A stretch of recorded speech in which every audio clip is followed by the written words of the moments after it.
ಎಪ್ಪತ್ತೇಳನೇ ಗಣರಾಜ್ಯೋತ್ಸವದ ಸಂಭ್ರಮವನ್ನು ಉದ್ದೇಶಿಸಿ ರಾಜ್ಯಪಾಲರಾದ ಥಾವರ್ಚಂದ್ ಗೆಹ್ಲೋಟ್ ಅವರು ಮಾತನಾಡ್ತಿದ್ದಾರೆ. ನೋಡೋಣ. के लिए 1000 करोड़ का अनुदान उपलब्ध कराया गया है। इससे अगले 5 वर्षों में 5 लाख रोजगार सृजित होने की संभावना है।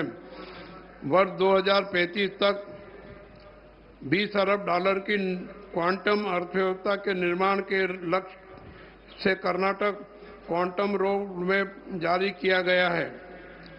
वर्ष 2025 में अच्छी वर्षा होने के कारण इस वर्ष अच्छी फसलें हुई है, लेकिन अत्यधिक वर्षा के कारण कुछ किसानों की फसलों को नुकसान भी हुआ है। वर्षा से क्षतिग्रस्त फसलों के लिए किसानों को मुआवजा प्रदान करने हेतु सरकार ने रुपये 2250 करोड़ का प्रावधान किया है। इसके अतिरिक्त रुपये 2000 करोड़ से अधिक की बीमा राशि किसानों को प्रदान करने की व्यवस्था की गई है।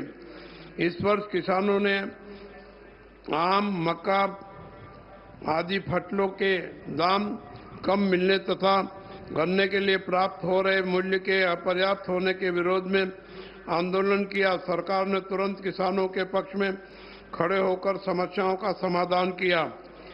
गन्ना उत्पादक किसानों को निर्धारित मूल्य का भुगतान सुनिश्चित करने हेतु सरकार ने चीनी मिल मालिकों को निर्देश दिए तथा लगभग 300 करोड़ रुपए से अधिक की अतिरिक्त सहायता किसानों को देने का निर्णय लिया। इसी प्रकार तुअर की खरीद जनवरी के स्थान पर दिसंबर में ही शुरू करने की किसानों की मांग पर सरकार ने सकारात्मक प्रतिक्रिया देते हुए खरीद केंद्र खोल दिए गए।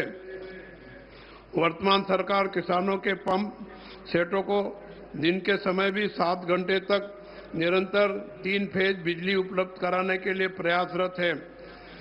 बदली हुई परिस्थितियों में किसानों द्वारा उगाई गई गन्ने की फसल स्मरिಸುವ ದಿನ।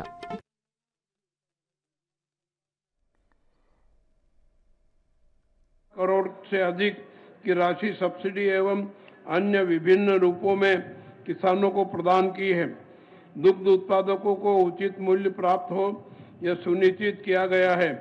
पूर्व में लंबित प्रोत्साहन राशि सहित राज्य के 9.07 लाख दुग्ध उत्पादकों के बैंक खातों में सरकार द्वारा कुल रुपये 4130 करोड़ की राशि सीधे हस्तांतरित की गई है।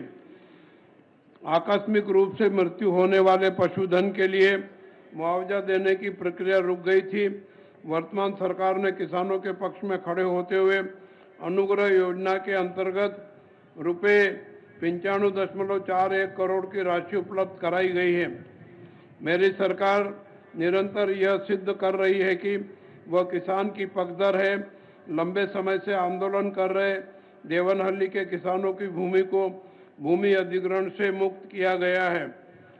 कृष्णा ऊपरी परियोजना के लिए एक ही चरण में भूमि अधिग्रहण करने का निर्णय लेते हुए भूमि गंवाने वाले किसानों के लिए उचित और लाभकारी मुआवजा दरें निर्धारित की गई है। किसान समुदाय की भावनाओं को समझते हुए सरकार कार्य कर रही है।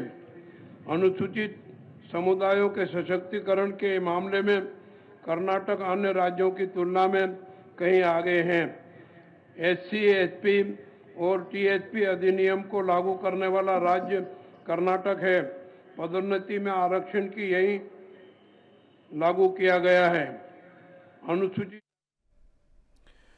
ರಾಜ್ಯವನ್ನು ಉದ್ದೇಶಿಸಿ ರಾಜ್ಯಪಾಲರಾದಂತಹ ಥಾವರ್ಚಂದ್ ಗೆಹ್ಲೋಟ್ ಅವರ ಭಾಷಣ ಮುಂದುವರೆದಿದೆ. ಸರ್ಕಾರದ ಸಾಧನೆಗಳನ್ನು ಕೊಂಡಾಡ್ತಾ ಇದ್ದಾರೆ.